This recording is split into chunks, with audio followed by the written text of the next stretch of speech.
कहानी की शुरुआत में हमें रात का सीन दिखाया जाता है जहाँ पर विलेज में बिल्कुल शांति फैली थी, लेकिन तभी एक बड़ा ब्लास्ट होता है और पूरी जगह हिलने लग जाती है। एक बंदा आता है, उसने चेहरे पर मास्क लगाया हुआ था। उसकी हाई स्पीड और पावरफुल जुत्सु के कारण वह लोगों को आसानी से हरा देता है। उसने केवल एक इम्पोर्टेंट लोकेशन को ही कवर कर रखा था, उसने उसी को टारगेट बना रखा था। वह उसके अंदर जाता है और तभी अपना फेस रिवील करता है। वह एक ऐसे बंदे की तरह दिखता है जो कि इस विलेज का एक हीरो है और हमारा मेन कैरेक्टर नारुतो उज़ुमाकी। यह देखकर सभी लोग बिल्कुल शॉक हो जाते हैं, क्योंकि उनको लगता है कि ये हम पर हमला क्यों करेगा, लेकिन उनकी आंखों के सामने जो था वे उसे भी टाल नहीं सकते थे और वे वहां से निकल जाता है। दूसरी तरफ वे नारुतो को उसके घर से पकड़ कर लाते हैं और वे उससे सवाल करते हैं कि तूने विलेजरों पर अटैक क्यों किया। फिर वह बिल्कुल यह बात सुनकर शॉक हो जाता है। नारुतो चिल्लाता है और मना करता है कि मैंने कुछ नहीं किया, लेकिन कोई उसकी बात नहीं सुनता। फिर वे लोग आपस में डिसाइड करते हैं। फिर वे एक फैसला निकालते हैं कि नारुतो को एक डेंजरस जेल में डाला जाएगा। उस जेल का नाम था होजिकी कैस्टल, एक ऐसी जगह जहां पर से भागना इम्पॉसिबल है। वे चाह कर भी वहां से नहीं सकता, क्योंकि वहां पर बड़े बड़े डेंजरस क्रिमिनलों को कैद किया जाता है और बड़े बड़े मॉन्स्टरों को भी वहीं पर कैद किया जाता है। जैसे ही नारुतो अंदर जाता है, उसका चक्र पावर सील कर दिया जाता है, मतलब कि अब वे नॉर्मल निंजा से भी लड़ नहीं सकता। वह बहुत ही कमजोर कर दिया जाता है। नारुतो को समझ आ जाता है कि कोई ये सिंपल सजा नहीं है, यह एक बहुत बड़ा ट्रैप है। और कुछ देर बाद तभी जेल का एक वार्डन आता है जिसका नाम मियो होता है। वह बहुत ही डेंजरस और उसकी आंखों में एक डर सा फील होता है। मुआई रूल बनाता है कि अगर किसी ने यहाँ से भागने की कोशिश करे तो हम उसे जिंदा मार देंगे। और नारुतो देखता है कि कैसे लोगों को फिजिकली टॉर्चर और कंट्रोल में रखा जाता है। यह एक नर्क से कम नहीं है। नारुतो अकेला पड़ा रहता है, उसकी पावर सील और सब लोग उसके खिलाफ। अब नारुतो को इसी खतरनाक जेल में रहना पड़ता है और उसकी सारी पावर सील रहती है। इसका मतलब है अब चाह कर भी किसी से फाइट नहीं कर सकता। और हर कैदी के ऊपर एक स्पेशल मार्क लगा रहता कि अगर वे ज्यादा हिले डुले या भागने की कोशिश करे तो उसे तुरंत दर्द दे। अगर नारुतो गलती से थोड़ा तेज मूव करने लगता तो अचानक उसकी बॉडी में दर्द शुरू होने लगता और उसे समझ आ जाता कि ये जगह बहुत ही खतरनाक और डेंजरस है। और कुछ दिन बाद नारुतो यहाँ पर कुछ नोटिस करता है कि कुछ अजीब लोग यहाँ पर रहते हैं। सब लोग अलग अलग रीजन से यहाँ हैं और कोई भी सिंपल नहीं है। और फिर एक लड़की दिखाई जाती है जिसका नाम राइजूस है। वो नारुतो को ऐसे ध्यान से देखती है जैसे वो नारुतो के बारे में उसे सब जानकारी है और सारी डिटेल नारुतो के बारे में जानती हो। इस नारुतो को कुछ नहीं बताती सीधे तरीके में, लेकिन उसका बिहेवियर थोड़ा अजीब था, जैसे कि वह नारुतो की मदद करना चाहती हो। लेकिन नारुतो यहाँ पर कंफ्यूज था, क्योंकि कोई किसी पर भरोसा नहीं करता, हर कोई अपने मतलब के लिए बात करते। लेकिन फिर भी नारुतो अपना नेचर नहीं बदलता। वह नॉर्मल रहने की कोशिश करता है और दूसरे लोगों से बात करने की कोशिश करता है। इस जेल को मोई कंट्रोल करता है, जो कि इसमें सबसे ज्यादा पावरफुल है। वो नारुतो को देखकर बोलता है कि यहाँ पर रूल तोड़ना मना है, अगर कोई रूल तोड़ेगा तो उसे तुरंत सजा मिलेगी। वो नारुतो पर एग्जाम्पल देकर बताता है। नारुतो की बॉडी अब फिर से दर्द करना शुरू कर देती है, यानी कि यह सिस्टम बहुत ही डेंजरस है। ryuji नारुतो को धीरे से एक हिंट देती है कि ये सब कोई नॉर्मल नहीं है, यहाँ पर एक बहुत बड़ी बात सबसे छुपाई जा रही है। नारुतो सोचने लगता है कि यहाँ से बाहर निकलना ही पड़ेगा, लेकिन बिना पावर के यहाँ से निकलना इम्पॉसिबल है। वे अब थोड़ा टेस्ट करता है, भागने जैसा मूव करता है, लेकिन तुरंत उसके दर्द रोक लेता है। अब नारुतो समझ जाता है कि सीधे भागना तो नाम इम्पॉसिबल है, लेकिन अगर मैं सिस्टम को समझ के भागूं तो शायद पॉसिबल हो सकता है। और अब यहीं से शुरू होती है असली प्लानिंग। अब नारुतो जल्दी नहीं करता, वह चुपचाप चीजों को देखता है और उनके बारे में सोचने लगता है कि ये कैसे कंट्रोल है और इनके ऊपर कैसे काम करता है। इसका। नरूटो समझ जाता है कि हर कैदी पर मार्क लगा है, वे मार्क के कंट्रोल में है। और नरूटो नोटिस करता है कि कुछ एरियाज पे जाना की अनुमति बिल्कुल नहीं है। और वो एक बात और नोटिस करता है कि कुछ सिक्योरिटी गार्ड अंदर जाते हैं और जैसे ही वे बाहर आते हैं उनका बिहेवियर बिल्कुल बदल जाता है। अब नरूटो को पक्का यकीन हो गया था कि यहाँ पर कुछ ऐसा बड़ा होगा जिसे लोगों से छुपाया जा रहा है। और फिर थोड़ी देर बाद रियूजी फिर नरूटो के पास आती है और अब की बार उसे एक साफ बता देती है कि यह जगह वैसी नहीं है जैसी दिखती है। वो बोलती है कि यहाँ पर एक खतरनाक ताकत बंद है जिसके लिए ये सब सेटअप किया गया है। वो हिंट देती है कि एक मॉन्स्टर जो नेगेटिव फीलिंग से ग्रो हो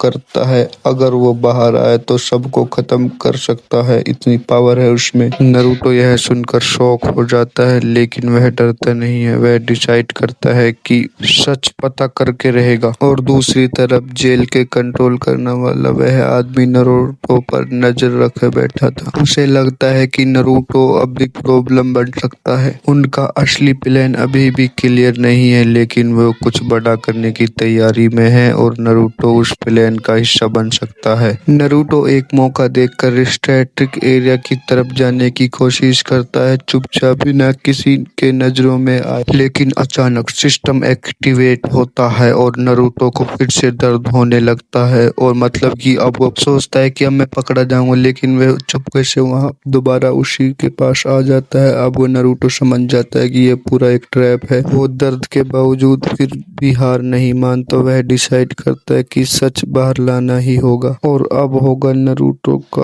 असली खतरे का सामना। नरूटो को फिर एक मौका मिलता है, वह अंदर जाता है उसी हिडन। वो देखता है कि यहाँ का माहौल बिल्कुल जेल से अलग है, कि यहाँ पर डरावना और डार्क माहौल होता है, बिल्कुल जेल से अलग रहता है। और अब उसे यकीन हो जाता है कि यह जेल सिर्फ कैदियों के लिए नहीं बल्कि खतरनाक चीजों को छुपाने के लिए बनाई गई है। और जिस आदमी का इस जेल में कंट्रोल है, फिर उसका असली प्लान सामने आता है। वह उस विशाल डेंजरस सील हुए मॉन्स्टर को फिर से जगाना चाहता है। इस मॉन्स्टर का नाम है शौरी। यह नेगेटिव इमोशन से स्ट्रॉन्ग होता है, मतलब लोग जितना डरेंगे और गुस्सा करेंगे यह इतना ही ताकतवर होता रहेगा। अब नरूटो समझ जाता है कि यहाँ पर इतने सारे कैदी क्यों हैं और इतने हार्ड रूल क्यों बनाए गए हैं, ताकि उनका डर और दर्द इस मॉन्स्टर को एनर्जी देता रहे। मतलब कि ये सारा सिस्टम बनाया गया है जो कि शौरी को जगाने के लिए उसे एनर्जी देते रहेंगे और लोगों को पता भी नहीं लगेगा कि यहाँ पर क्या हो रहा है। और रूल इतने हार्ड थे कि लोगों को जबरदस्ती इमोशनल और दर्द दिया जाता था। नरूटो तुरंत उसे रोकने की कोशिश करता है, वह उस पर अटैक करता है लेकिन उसकी सील्ड पावर उसे रोक लेती है। नरूटो के अटैक करने के कारण अब शौरी की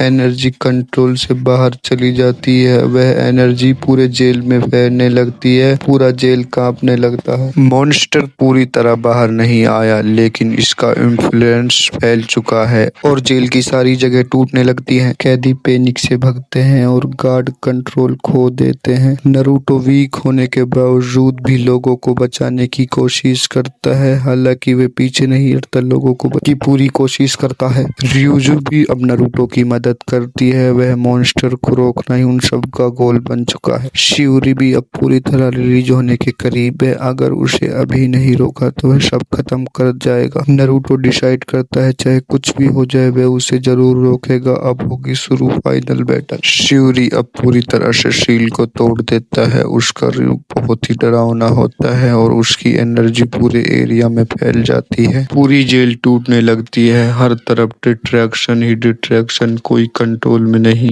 लोग बचने के लिए इधर उधर भागते हैं। नरूटो अभी भी वीक है क्योंकि उसकी पावर सील है, फिर भी वह डरता नहीं और ना ही हार मानता। अब एक बहुत ही बड़ा सच सामने रिवील होता है, क्यों नरूटो को यहाँ लाया गया था, क्योंकि उसके अंदर उस नाइन टेल फॉक्स कुरामा में बहुत ही ज्यादा गुस्सा और डार्क एनर्जी है इसीलिए इस मॉन्स्टर के लिए परफेक्ट टारगेट होगा। लोगों को देखकर नारुतो गुस्से में आता है लेकिन इमोशनल कंट्रोल करता है क्योंकि यही मॉन्स्टर की ताकत है। राइजू आगे आती है, वह बोलती है कि इस मॉन्स्टर को रोकने का सिर्फ एक ही तरीका है, उसे अपनी लाइफ फोर्स यूज करनी होगी ताकि सील एक्टिवेट हो सके, मतलब उसे अपनी जान देनी पड़ेगी। वो तुरंत मना कर देता है कि हमें किसी की जान नहीं देनी और वो बोलता है कि मैं इसे रोकूंगा, मैं इससे फाइट करूंगा। नारुतो पूरी ताकत लगाता है, वीक होने के बावजूद वह उस मॉन्स्टर को रोकने की कोशिश करता है और तभी उसकी सील थोड़ी कमजोर होने लगती है। नारुतो अपनी एनर्जी बाहर निकालता है और उस मॉन्स्टर को थोड़ी देर रोक लेता है, लेकिन नारुतो बताता है कि टाइम बहुत कम बचा है, जल्दी करो जो करना है। तभी राइजू डिसीजन लेती है कि वह अपनी लाइफ, वह बोलती है कि अब कोई फायदा नहीं है, अपनी पूरी स्टेट में आ चुका है और नारुतो के वीक होने के बावजूद उससे वे लड़ नहीं सकता। फिर वे मॉन्स्टर अपना एक बहुत ही पावरफुल अटैक करता है। नारुतो अटैक को देखकर घबरा जाता है, वह सोचता है कि अगर ये अटैक यहाँ पर लॉन्च हुआ तो यहाँ पर कोई नहीं बचेगा।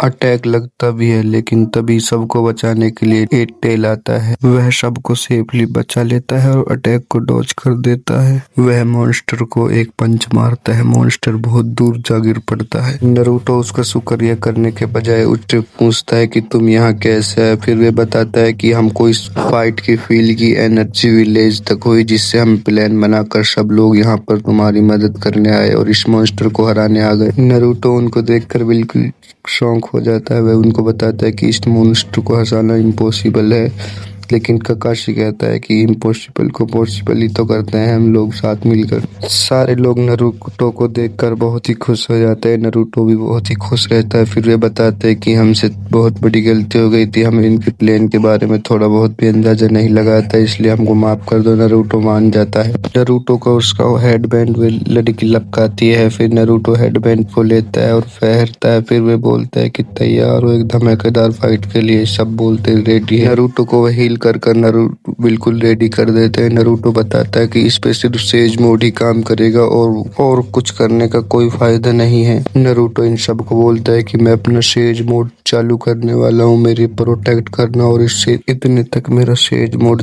चालू हो, इतने तक इससे फाइट करो और इसे रोक ही रखो। यह सुनकर सब लोग अपनी सारी पावर को एक्टिवेट करते हैं और इससे बिल्कुल सीरियस होकर फाइट करते हैं, अपने सारे तरीकों को इस पर आजमाते हैं। सब लोग मिलकर और अपनी पूरी पावर का इस्तेमाल कर कर भी इसका कुछ नहीं कर पाते और ये सब लोगों की हालत अब बहुत खराब होने लगती है। सबकी हालत बहुत खराब हो गई थी। दूसरी तरफ नारुतो अपना पूरा चक्र और पूरी एनर्जी से सेज मोड को एक्टिवेट करता है। फाइनली उसका सेज मोड एक्टिवेट हो जाता है। नारुतो बोलता है मैं इसे नहीं छोड़ूंगा। नारुतो उसे सिर्फ एक पंच ही मारता है, वह बहुत दूर जा गिर पड़ता है। नारुतो उसे बोलता है कि यहाँ पर फाइट नहीं करेंगे, दूर जाके फाइट करेंगे, क्योंकि यहाँ पर अगर फाइट इन दोनों की हुई तो सब लोगों को बहुत ज्यादा डैमेज होगा। नारुतो उसे थोड़ी दूर ले जाता है। नारुतो ने थोड़ी ही देर में उसकी हालत बहुत ही खराब कर दी थी। यह देखकर लोग बहुत ही ज्यादा शौक हो जाते हैं क्योंकि वे सोचते हैं कि हमने इतने वार के बावजूद भी उसका कुछ नहीं हुआ और नारुतो उसे इतनी भयंकर टक्कर दे रहा है। क्या यही सेज मोड की असली पावर होती है? नारुतो क्लोन बनाता है और अपना एक राशिंगान बनाता है, एक बहुत ही बड़ा राशिंगान। वह डायरेक्टर उस मॉन्स्टर को हिट करता है। उस मॉन्स्टर को हिट करने के बाद एक बहुत ही बड़ी रोशनी बहुत ही ज्यादा फैलती है और कुछ देर बाद वो मॉन्स्टर वहीं पर खत्म हो जाता है। और उस मॉन्स्टर के खत्म होने के बाद नारुतो हरन के ऊपर से जो सील थी वो सील एक्टिवेट हो जाती है। नॉर्मली बंदों के पास तो सील का थोड़ा बहुत असर हुआ था, लेकिन नारुतो ने वो सील ज्यादा ही क्रॉस कर दी, इसलिए उसकी हालत बहुत ही खराब हो जाती है। उसकी हालत इतनी खराब हो गई थी क्योंकि अब उसके ऊपर कोई हीलिंग वीलिंग जुस्सु काम नहीं कर रहा था। फिर म्यू वहां पर आती है, वह एक ऐसा जुस्सु यूज कर दे जिसमें उसकी सारी लाइफ टाइम की एनर्जी उसके पास चली जाए। फिर थोड़ी, ये एक ऐसा जुस्सु रहता है जिसे अगर एक बार यूज करोगे तो आपकी सारी लाइफ टाइम की एनर्जी यानी कि चक्र खत्म हो जाएगा, आप कभी भी कोई नॉर्मली जुस्सु यूज नहीं कर पाओगे। फाइनली नारुतो की आंख खुलती है और वह बच जाता है और हमारी मूवी यहीं पर खत्म होती है। अगर यह वीडियो अच्छा लगा हो तो लाइक करो, ऐसे और वीडियोस के लिए हमारे चैनल को सब्सक्राइब करो। अगर ऐसे ही दूसरी मूवी का एक्सप्लेनेशन वीडियो चाहिए तो कमेंट में मूवी 2 जरूर लिखो।